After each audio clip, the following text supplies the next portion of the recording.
Hello, everyone. Welcome to Chatham House. Really great to see that we've got a very disciplined crowd tonight, where you essentially fell silent as we walked on stage and as the lights dimmed. Yeah, just a really warm welcome from me to members and friends of Chatham House who have joined us tonight. This is an event that has a really long tradition of Chatham House and International Crisis Group working together to discuss the 10 conflicts to watch. I'm Marion Messmer. I'm the Program Director for International Security here at Chatham House, and I will just have to go through a few housekeeping things before we actually get into the content of the event. So this discussion is on the record, it's being live streamed, and it's recorded. If you want to share about the event on social media, you can do so using the hashtag #CHEvents and @Chatham House. And if you want to ask a question after the discussion that Comfort and I are going to have, if you're here in person, you can raise your hand. We'll have colleagues walking around with microphones, so I'll identify who's got their hand up, and then a microphone will find its way to you. When you ask your question, please briefly introduce yourselves, because we may not know who you are. And if you are joining us online, thank you so much for doing that. There is a Q&A box that you can add your questions into. I've got this laptop here next to me, where I'm going to keep an eye on the questions, and I'm going to collect a few questions to also add to the discussion. Yeah, now it's essentially time to get into the discussion. So as I'm sure you know, every year the International Crisis Group puts together this report on the 10 conflicts to watch, which examines key conflicts across the globe.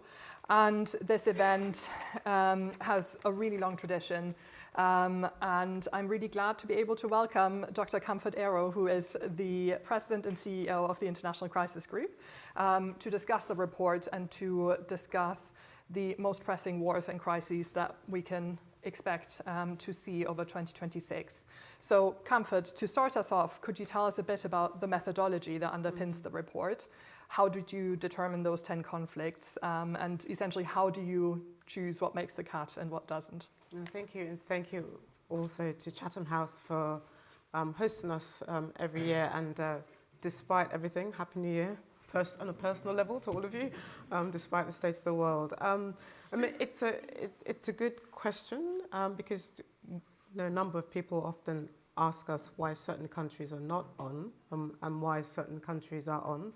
Often you get into a country and a country through its foreign ministry or its head of state will ask why our country is on the list as well, and then they ask you another interesting question, which is, will we be on the list next year?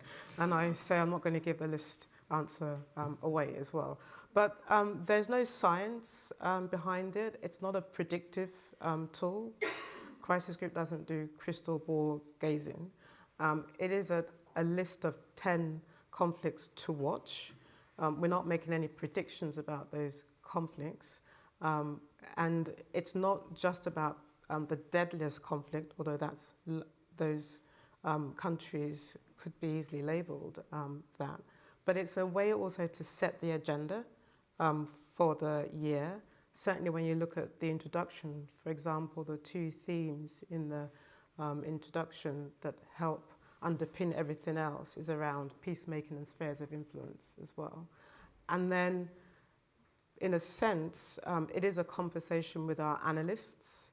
There is an overwhelming choice to choose from. There are at least 60 live conflicts in the world. So it really does become a tussle as to which one gets to be put on the list. And it tends to evolve around ideas of the human cost of conflict, the humanitarian catastrophe, the opportunity cost. Sometimes you see the possibilities, the opportunities for peacemaking, peacekeeping. There's a geopolitical factors that underpin the decision why certain countries or conflicts make the list as well. Of course, there are other issues, as I said, around mass suffering, displacement, and all things you can imagine from a sort of a conflict prevention perspective as well. But it really is about things we believe that you can watch for various reasons. And as an organisation that spent a lot of its time thinking about making sure that conflicts that are off the radar are put on the agenda. It is also about making sure that those that are often deprioritized or not getting the type of international action behind them are given some spotlight as well. That makes sense. I think for many of us, the year started out quite shocking watching the US action unfold in Venezuela. That is one of the conflicts that did make your list, even though your report is published right at the very start of the year. So I wanted to ask how you see the situation in Venezuela unfold and what wider implications you see from US actions that took place. It's a good question. I mean, I said it's not predictive, but then a number of people said, yeah, but Venezuela is number one on your list. And said, yeah, last year Sudan was on the top of our list as well, and the year before Ukraine was at the top of the list as well. You know, I think the surprise, at least for crisis group, and I imagine for a number of you, and I want to recognize Ambassador Patriota from the region, the Brazilian ambassador to the UK. I think for a number of us, it wasn't a question of whether he was going to do something on Venezuela. I think that was pretty apparent. The question is, what was it going to be? So we're already seeing, you know, the ups. You also don't make that massive investment on the seas of the Caribbean without doing something as well. And Trump, you know, very performative, very theatrical, was always going to do something. We did put that line into the 10 conflicts about the risk around decapitation. We did put the question about, you know, the risk about some kind of military strike battle in Venezuela. But these were ifs and buts. This was not definitive. So I think even there's a sense of surprise, shock and awe that he went that far. And I borrow the phrase that my colleague Phil Gunnison, our man in Caracas, used. It was kind of like a snatch and grab of the president and his wife in quite a neat, spectacular type of theatrical performance. And you can see it in the way that Trump describes it. But that aside, and all the awe and all that aside, I think the question you're left with is the day after as well. Now, there may have been, I think there are elements within Trump who were maybe thinking of a sort of a regime change. And I think there was the calculation, recognizing that you don't have the entire military on your side. There's still support for Maduro. There's still, you know, you can get into this awkward tussle with the regime. And I think also, given what happened in 2019 with Guaido, question marks as to whether Trump wanted to back the opposition. You heard what he said about Miriam Machado as well. So in a sense, there had to be some kind of deal with Chavismo. So we called it a Maduro-less, but with the regime sort of still intact as well. And now it's about how those two work together. I mean, for Trump, you know, there's what he's told us publicly. It's about migration. It's about drugs. We also know that the fentanyl is not in Venezuela; it's elsewhere. But we also know, and he's made it very explicitly, and he said it 24 times if you counted. It's about oil. It's transactional. And I am the one who's going to control, like some viceroy, virtual viceroy, saying I'm now the one who's going to control the levers of that production capacity. What it means to the rest of the region is also quite worrying, because we've also, the other thing that was very clear about Trump is that he has a view about the internal politics of Latin America as well. So we saw it in Argentina. We've seen it with how he's interfered with the politics in Honduras. We've seen the pressure points around Mexico, and we've seen the way he's leaned into other of the politics as well, and even in Colombia as well. So there is the drugs, there's a migration, but there is the bending of politics in Latin America to the right, and it's playing out. And you saw the wariness, but also the way in which some countries were careful in how they projected themselves. But I think also frustration by a number of Latin American countries that this is not what they wanted to see in their region as well. Yeah. I wanted to pick up on one of the conflicts that was on the 2025 list, which was the conflict between the US and Mexico. And you just mentioned, some other threats we might have heard President Trump make about the wider region, and Mexico was one of the states that he mentioned right after the action in Venezuela. And so what kind of discussions have you had internally as you were putting together this report around the US and Mexico, given that it made the list in 2025 but not in 2026? Has anything changed in your assessment now that we've essentially heard a resurfacing of these threats? Yeah, what we'll never do is go beyond 10, even though there's a real conversation in the organization. We always have to live something off. Actually, what was interesting about Mexico when we were having the conversation 2024 to put it on the list in 2025, it nearly never made the list because there were other sort of choices that we needed to make. But we had seen the politics in the US Congress. We'd already recalled what Trump had already said in his first term. And it was pretty clear when you looked at his electoral campaign and when you looked at issues around fentanyl, around drugs, about migration, and as I said, about his views on Latin America politics, it made sense to have Mexico back in 2025. Because, one of the things that we've been very consistent with, even in telling the Venezuela story, was also to tell the story about the regional ramifications, about what Venezuela means for other countries, and the message also you take away from Venezuela. So a number of people would say, you called him a narco-terrorist, you said he was the kingpin involved in fentanyl. When you look closely about where fentanyl was coming, people also understood that Mexico was also in the line of fire.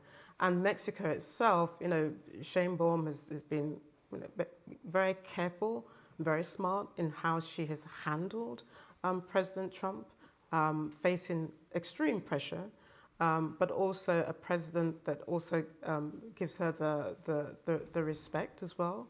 But the key to that, so the pressure is there, the pressure is real. They recognize that they have a real challenge with the US, but Secretary of State Rubio has also been key stabilizer, where he pursued a regime change agenda in Venezuela. It's a more stabilizing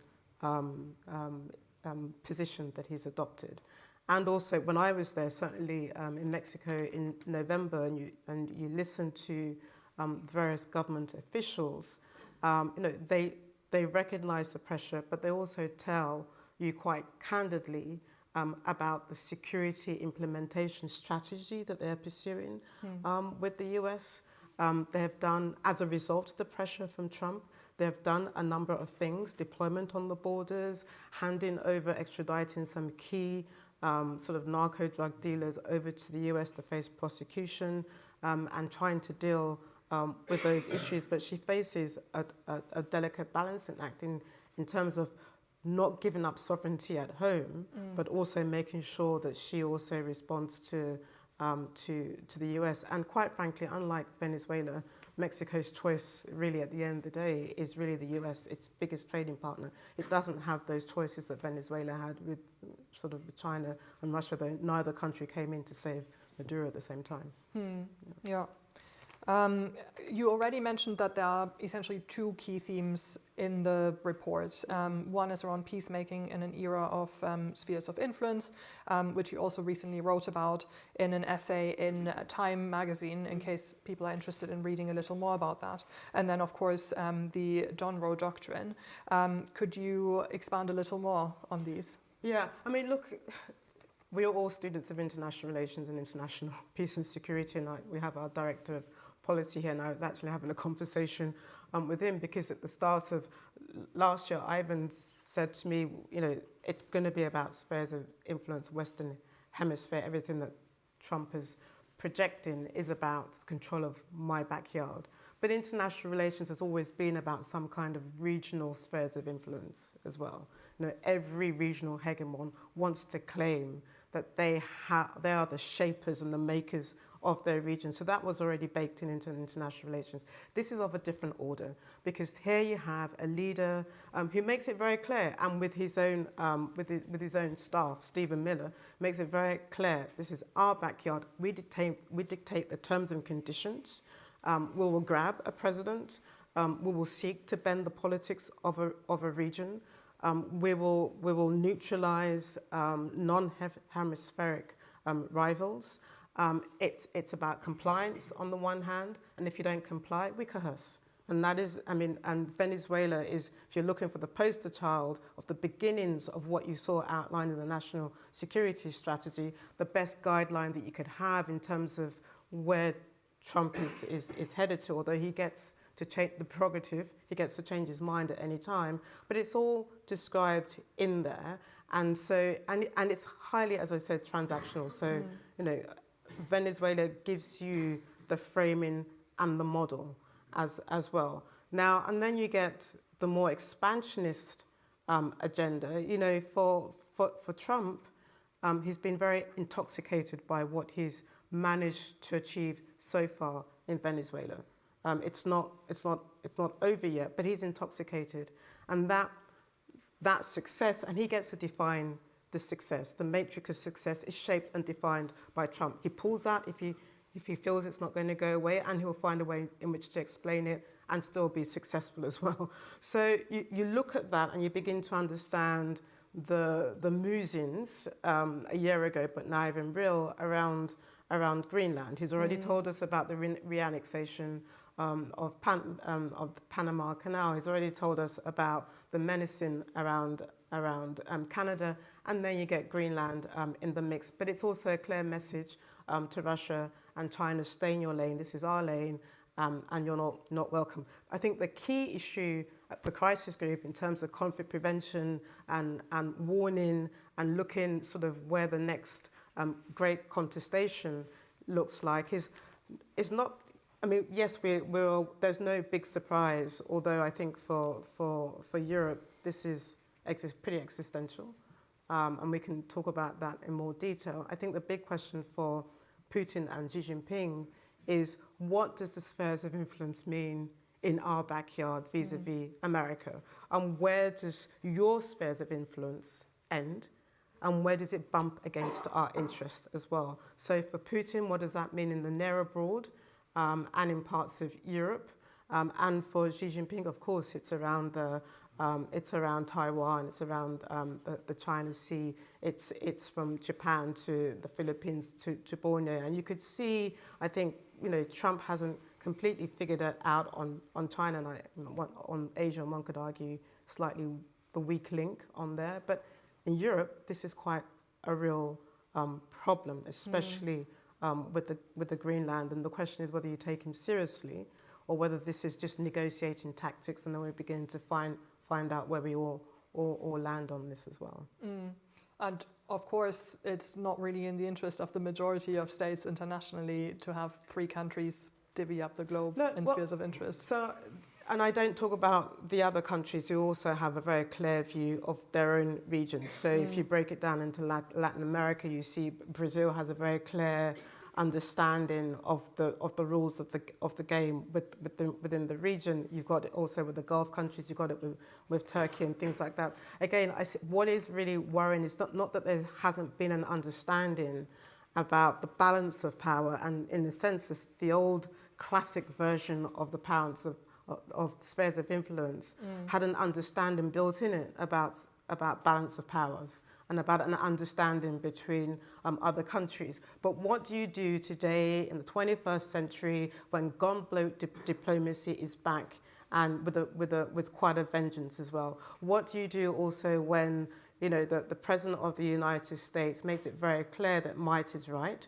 What do you do when international law is defined as international niceties, that it's our way and the American way, and nobody else gets to determine? So this is the international, for everybody who's clinging on to the international order. We need to really think about how that sits alongside a United States that is willing now to at least revise and be very cavalier about the use of force. And whenever he feels like it, decides, based on his level of risk, decide that, this might be up for grabs, and that we set the terms and conditions of what the international rules are according to the America First logic. Yeah, I think something that also really plays into that, and that we've seen in 2025, but also earlier, is that traditional conflict prevention and mediation actors are changing their investments, are stepping back from those kind of actions, and there's also new actors arriving on the scene. How do you see that? What kind of opportunities are there in the shifting of who's interested in conflict prevention and in mediation? Because, there are, of course, a lot of risks, but are there any opportunities in that as well? Yeah, there are always opportunities, and as I said, the list is made up of where we see some of those opportunities. Syria is still one that we see opportunities, we see all the challenges.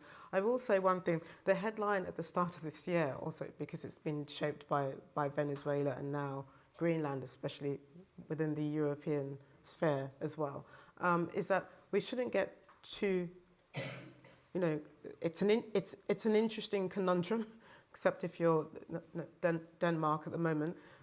It's an interesting study of how far the Monroe Doctrine is going to go. But we've still got those classic crises that should worry us as well. And I said to you that we are talking at a time of at least 60 or so conflicts worldwide. So we should make sure that we keep an eye on the rest of it, to your point about conflict prevention and the work that mediation, which has gotten harder, I would say, not because there are more actors, always welcome actors. The question is whether those actors all share the same value, are working within those institutions like, quite frankly, that have been sidelined, that no longer have the trust on their side. They've been increasingly delegitimized. Sometimes they're not seen as the primary core principal navigator of those crises as well. So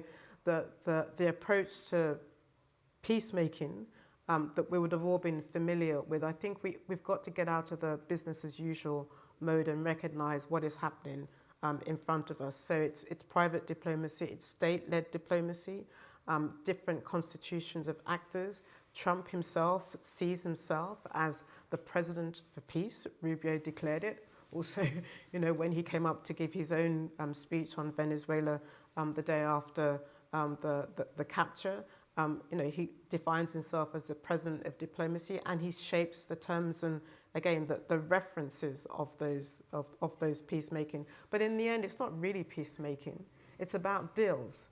When you look at Gaza, when you look at Cambodia, Thailand, when you look at the Pakistan, India, these are truces. They tend to be temporary because there is nothing in there that's going to convert it into something that's more sustainable. That then becomes the job of others, because you've got a leader who says, I'm going to make a big deal, and then you need the mediators. You need, somebody. I see the CEO for international law here. You need people like those who are invested in peace building, who've stayed the course of crises. Who've got to remind mediators about who the key actors are, the local dynamics on the ground. But the space to do that kind of work is shrinking. The space to be serious about conflict prevention is shrinking because you are also dealing with deep-rooted geopolitical context. Look what's happening in Sudan. 20 years ago, the US was the leading actor. Today, the fate of Sudan hangs in the balance in the Gulf, not in the United States. In the Sahel, France was the leading actor in shaping politics in the Sahel. Today, it's the region with Russia providing some kind of security architecture. In Myanmar, we're about to give the crown of the country, entrench it further in the hand of the junta. The fate of that, to navigate that, is in the hand of China. And it's less and less your classic mediator, which makes it more difficult to make sure that these processes become viable long term. And meanwhile, people are suffering, people are displaced, and the numbers are pretty tragic in the moment where aid is shrinking as well. Yeah. You mentioned the 60-something conflicts around the globe. What are some other conflicts that are not high on the international agenda, but that you think we actually ought to pay much more attention to?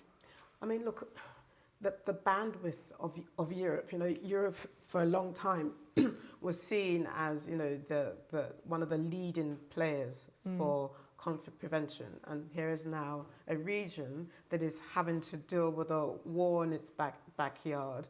One of its key allies being a mediator, not necessarily a bad thing, being a mediator between itself and Russia, but questions about the reliability and trust, or whether you see it as an adversary. So all the key actors that you would often have relied upon do no longer have the bandwidth, the legitimacy, and are no longer the first responders as well. So I spend a great deal of my time, like you do, like Bronwyn does, in other centres, in other theatres, with other capitals that we see do have leverage, do have legitimacy, and have significant pressure that they can apply to a number of these crises as well. And I would say it's not necessarily a bad thing. I think it's actually important that we start looking clearly at others who are invested or have a clear interest in key conflicts. So, as I said, for me,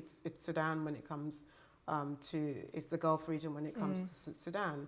With Syria, it's also about the role of Turkey vis-a-vis Syria.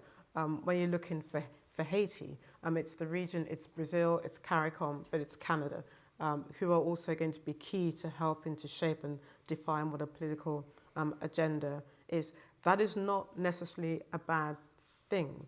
What is worrying is that we do have a tsunami of crises in front of us at the same time when global politics is going in a wrong direction. When it's the spheres of influence is not the problem. It's whether there's a miscalculation or misreading of the intentions of key actors, the unpredictability. We haven't talked about Iran, for example. And what's going to happen there. Everybody's in a wait and see mode to see what's going to happen there. But the idea that the US may strike hasn't gone off the table, despite the headlines around de-escalation. There's still a concern about what happens in Iran. And quite frankly, I think this is going to be a pretty miserable year for the people of Gaza, despite the announcement by Envoy Witkoff that we are on to phase 2. Of the Gaza peace plan. And quite frankly, the fact that we are going to preside over a junta that has bombed its people, its civilians in Myanmar, also is a devastating reminder of just what has been given up in terms of international conflict prevention. So.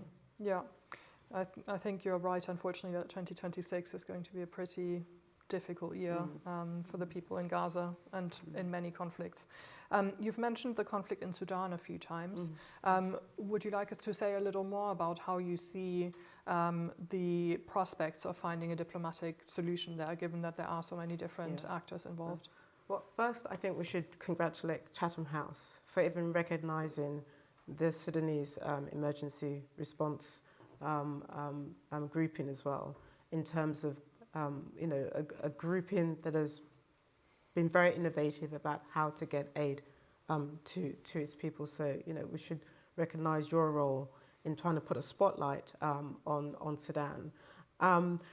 Look, it goes back to your question about the cast of characters who are involved now in peacemaking. You want at the table, at the negotiation table, the deal-making table, or the whatever table, you want those who have a core interest at the table as well. But the challenge also is whether any kind of peace deal will be trusted by any of the sides if they believe that those who are backing any one of the sides will continue to do that even after the peace deal has been signed. And that is the challenge right now. Neither side sees a reason to stop fighting. It's ebbed and flowed. We have a situation that the Prime Minister of Sudan announced that we're backing Khartoum, but what does that mean? Quite frankly, in practice, it's symbolic as well. Meanwhile, the Rapid Support Force, one would have thought that 22 years after Save Darfur, after the horror of what a number of officials deemed back then as what appeared to be tantamount to war crimes or genocide, that what happened in Al-Fasher in November would have been enough of a rallying point to generate international response. There was a moment, but that moment was fleeting because you reduce Sudan to a mess. It's not a mess, it's geopolitics, it's proxy war. It's no different from any other of the challenges that you're facing. So why doesn't Sudan deserve the same kind of attention that you have, given also the countries that are involved? Egypt, the UAE, Qatar, Saudi Arabia, and the US as well. So what makes Sudan why do you describe it or reduce it to calling it in a mess? Why do you decide it's complicated like any other, when every other conflict is complicated as well? Simply because it's not seen as the same kind of strategic interest. And yet, it's very clear to us that the stability that is required on the Red Sea, the stability that's required for the Gulf countries, is very much contingent on what happens in the Horn of Africa as well. That's why they're there, because they have a definition of stability that they want to see, and Sudan is part of that as well. So just getting all the actors to agree, at a minimum, what does stability look like? How do you get to how do you get a ceasefire? How do you get a truce? And then how do you begin the work, the hard work of defining what a transitional process looks like? And when the balance of forces weighs against the civilians, also it becomes very difficult to think about what a viable future looks like for the Sudanese as well. Thank you. I'm now going to open it up to questions from the room. If you are online, I see that there are a lot of good questions already in the Q&A box, but please keep them coming. I'm going to have a look in a moment. But if you'd like to ask a question, please raise a hand. I've seen someone in the green jumper there first. Yeah, please go ahead and remember to introduce yourself. Hello, my name is James Silverman, Head of Humanitarian Programs at WJR. I noticed you didn't mention the UN one single time during your entire talk. So how do you see their role, if at all, in conflict resolution? And if not, in their current state, what should they do to change to become more relevant? Thank you. We also have a question up here. Thank you. Thomas Cole, Global Innovation Fund. You said that institutions have been sidelined and you see global politics going in the wrong direction. How much harder does that make your work? And how do you ensure that the work of Crisis Group remains relevant this year? Thank you. Good question. And then I'll also take one question from the online crowd, because you already mentioned Gaza. Someone is essentially asking, what prospects there are for greater stability for Gaza and essentially ensuring a better future for the Palestinian people.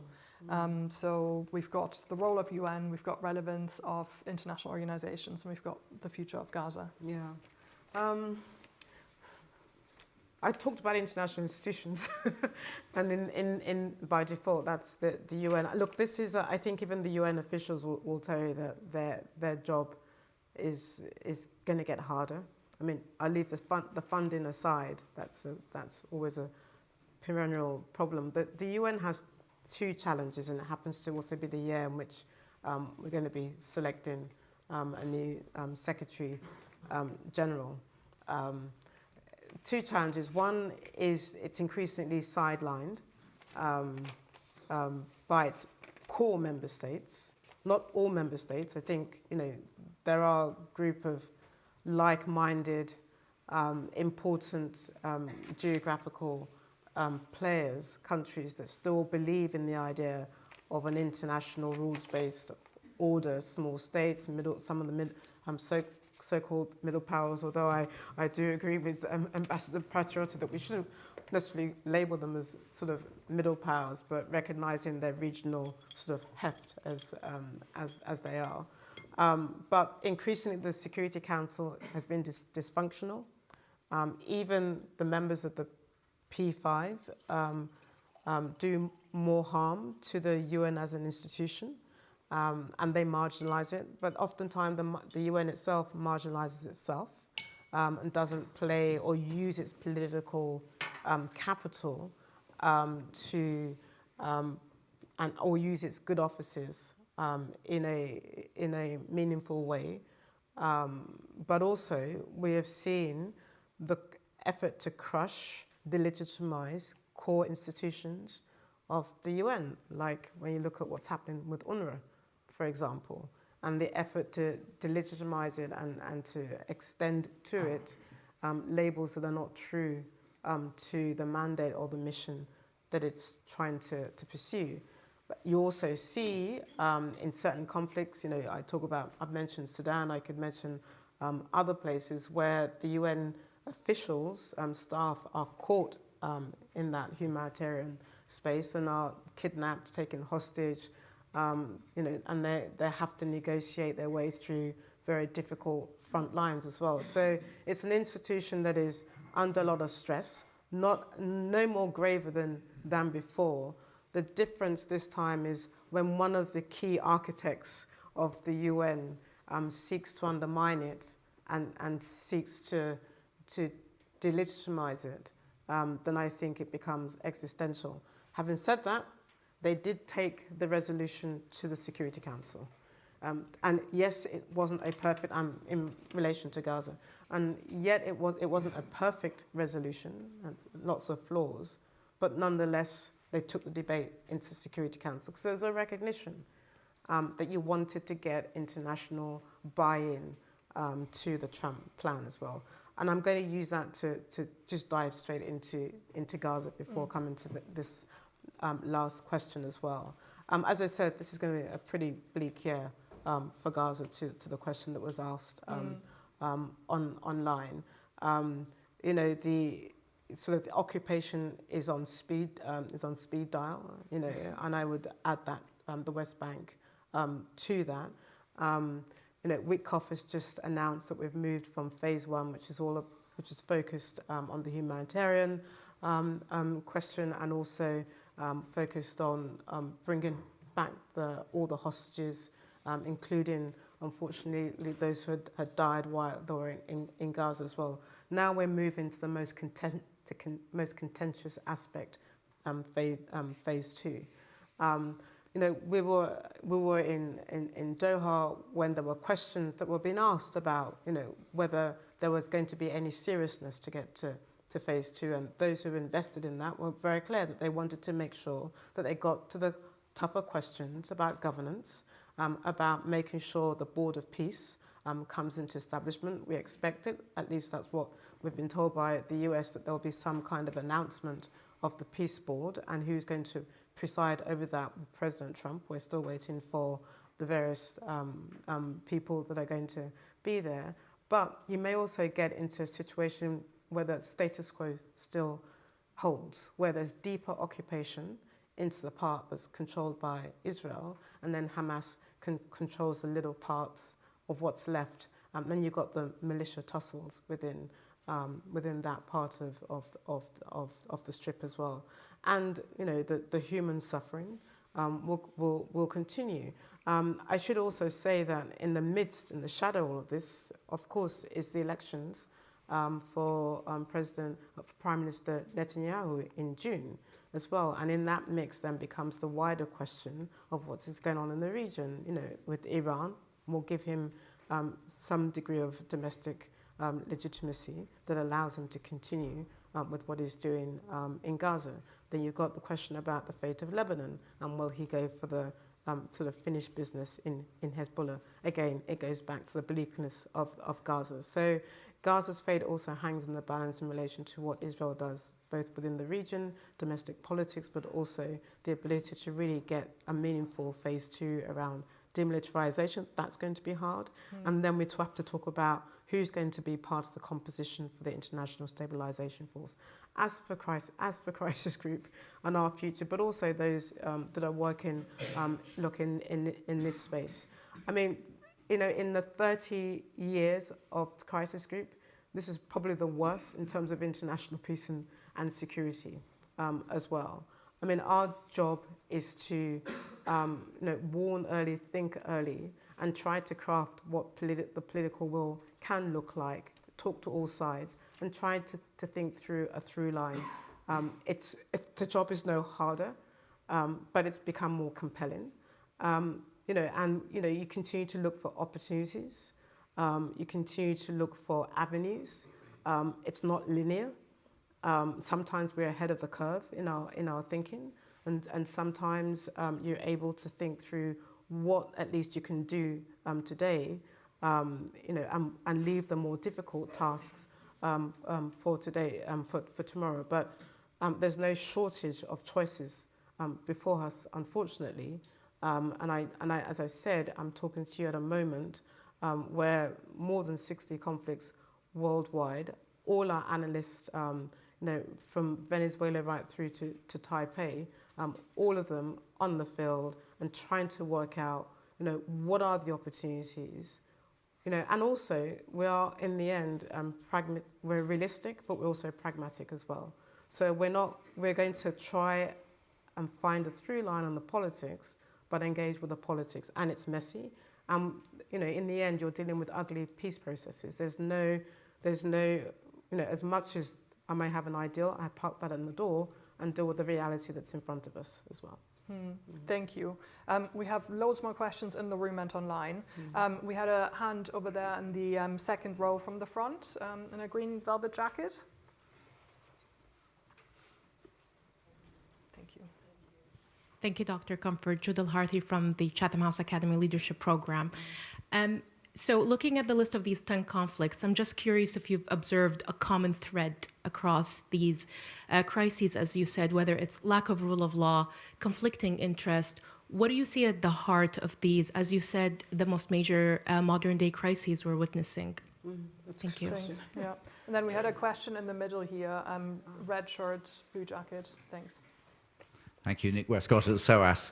The trouble with spheres of influence as a basis of global order is it leaves the fuzzy areas in the middle, which either the great powers come into conflict over or entrepreneurial regional powers decide they can grab a bit more.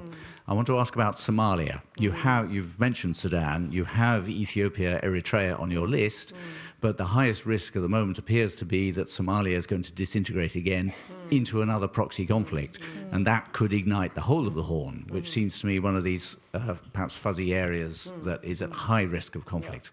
Thank you. And then we had two questions online. So there was one, how international actors can reshape incentives when conflict can benefit some actors economically. So essentially, how can you disrupt the economic benefit that some actors are getting from conflict to prioritize peace? I would sort of rephrase it. And then there was a question about concern about escalation in the Balkans and what can be done. And I guess whether this is one of those areas or one of those potential conflicts that's falling off the European radar given all the other concerns that are going on. And I took notes of the questions, so if you need a reminder, we can do that. We held our 30th anniversary in Sarajevo. So the Balkans was definitely high in our mind. And I think with with the current sort of focus, I think there are a number of parts of the edges of Europe that I think are definitely keeping Crisis Group up at night. And I know Olia is here, and it's pretty clear in our Europe program, beyond Ukraine, the other places that we're keeping an eye on for us. And 30 years on from the founding of Crisis Group at the height of the siege of Sarajevo, we're still far from unfinished business in the Western Balkans. So it's still going to stay as a core interest and concern for Crisis Group, alongside all the other near abroad countries as well.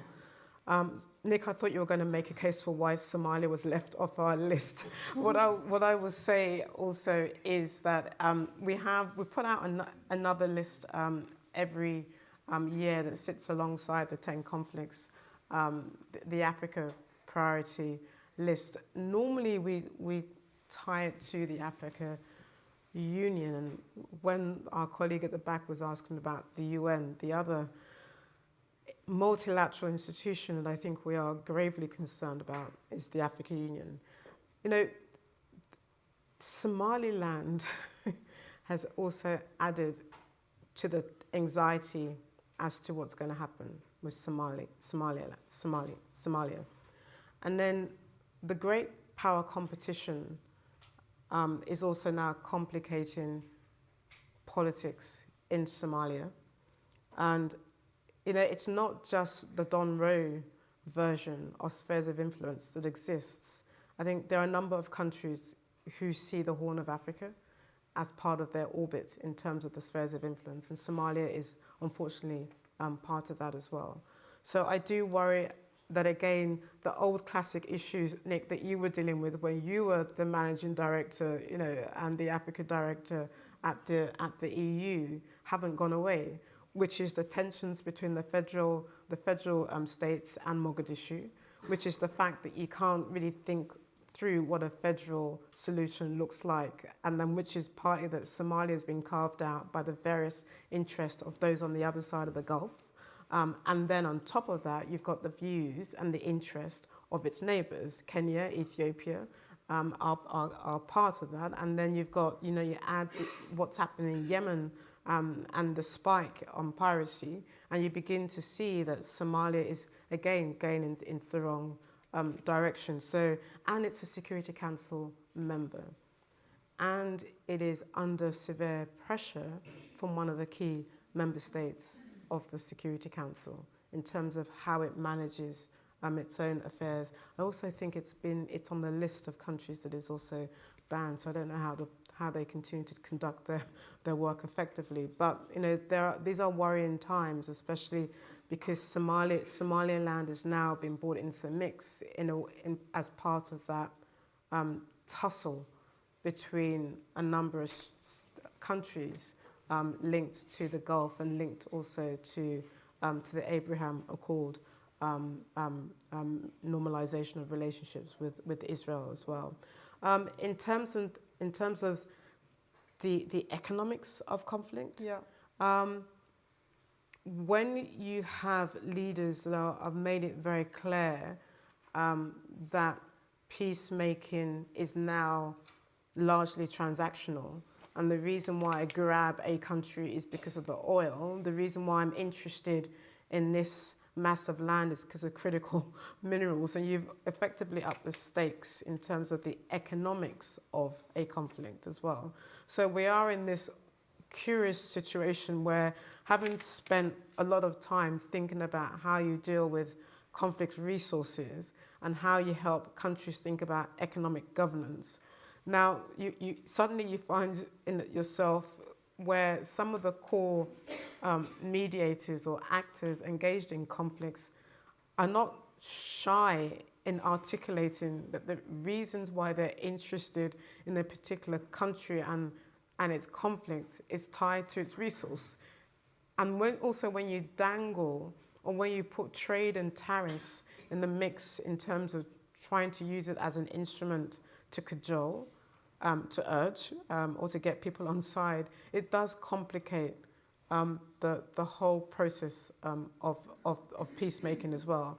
And then you were asking me about one of the themes. It is that, I mean, there's always been transaction in international relations, but it's, you know, there are a couple of the two key themes and threads in the 10 conflicts is about spheres of influence, and is about peacemaking. And in fact, because, you know, Trump positioned himself as a sort of president for diplomacy, and the first few pages of his national security strategy are a sort of a glorification of all the, you know, peace deals that he's done. We lost count at one point in Crisis Group.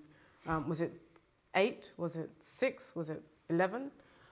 So we wanted to test that out and understand the definition of peacemaking a la Trump. And in the end, it's about deals and truces. And deals and truces are not bad in themselves, because in the end, what do we care about, and what you should all care about, is about ending and stopping the guns. so that you can get, the aid to people, to reduce the suffering, to reduce the displacement. That's what you should care about.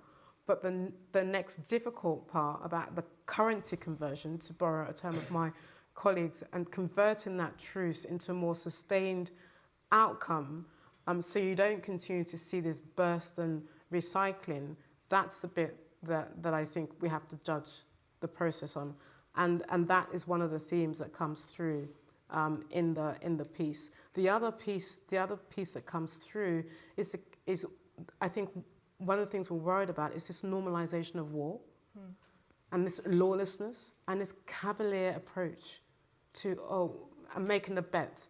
As I said, the intoxication of Venezuela may now lead to testing and probing other places. And when, the United States itself turns around and reduces international law to international niceties, then that is a worrying concern. And when a region like Europe that has made its own bed and said, we are wedded to this notion of international law to a certain degree, the big question is, what does this mean for a region like Europe? And it's pretty existential for Europe. This is sort of a terrible sort of moment for this continent that has invested in this way, but other parts of the world. And I think we need to start thinking about new alliances. Not everything is perfect anyway in whatever is left in the current order, but start thinking about what kind of rules of the games will guide international relations and what kind of institutions, because we should also not be romanticize the current institutions. There's a lot wrong with the current multilateral system. There's a lot that's wrong with the current international institutions, and we have to recognize that and think through, what happens next. But we'd also said in the piece that, to be fair, President Trump brought a degree of energy where diplomacy itself was suffering before, and where leaders before, President Biden, for example, hadn't, effectively helped change the dynamics, for example, in Gaza. Thank you. With an eye to the clock, we probably have time for 2 more questions. So we had the gentleman in the blue shirt, 4th row from the front. Thanks. And then I'll take 1 more question from online.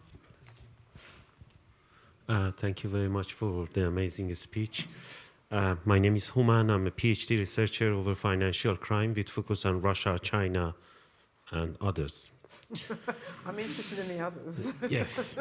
To what extent does Russian money laundering continue to fuel the conflict dynamics in fragile states? And what concrete enforcement gap in Western financial system remain most concerning in 2026? Thank you. Good question. And then the question from online was whether you had any thoughts about Yemen's future. That's a good question. There are other organizations and others in the room that are best placed to zoom in on the money laundering and institutions, anti-corruption institutions that are doing the work. I will say one thing about, how Russia, when I look at it from, for example, the perspective of the Sahel, or, Central Africa region, or even other parts of Africa as well, and the intensive efforts, whether it's disinformation, counter narratives, and the investment made by Russia in an effort to look for other allies at a moment where it's feeling the pressure, the sanctions, for example, from Europe as well.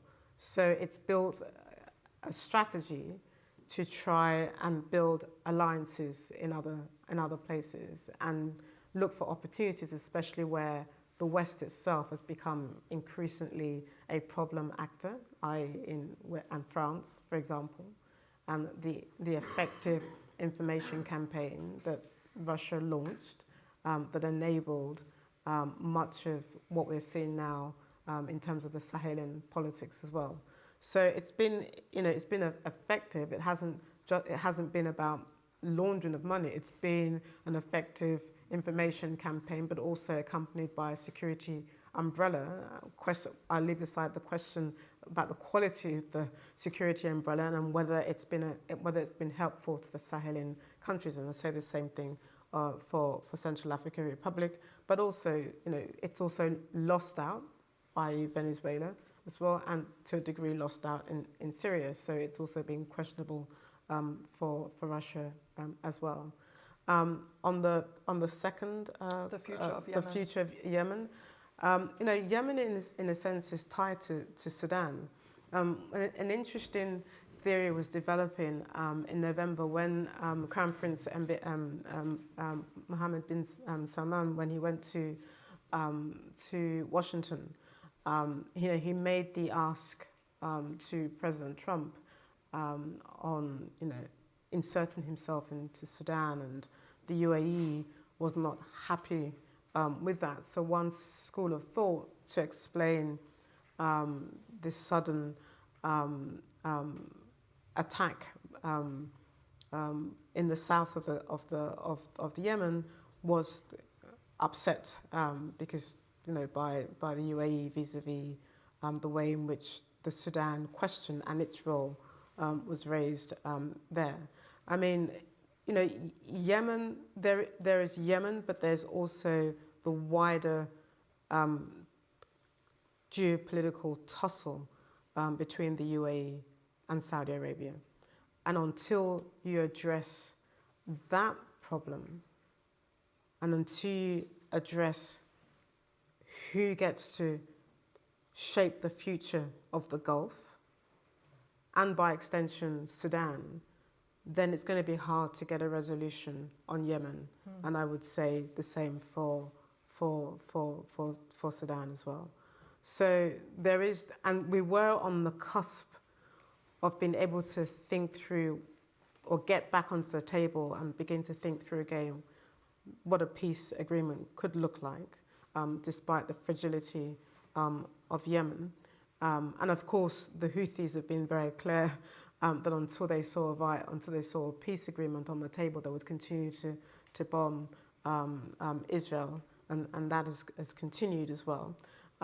But in terms of Yemen itself, until we can get some strategic alignment between the UAE and Saudi Arabia, although the way in which Saudi Arabia went into Yemen just before Christmas or just after the New Year, to effectively remind the UAE who's in charge here, that may have altered the dynamics because the UAE then packed its bags and left as well. But that's not the end of the story, because we still need to deal with the intra-Yemeni problem. We still need to deal with a very fragile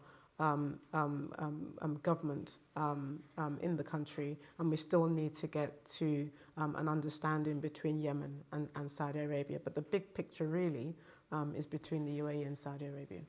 Thank you so much. And with that, we are very much at time. So thank you all so much for joining us. And please join me in thanking Dr. Comfort Ero.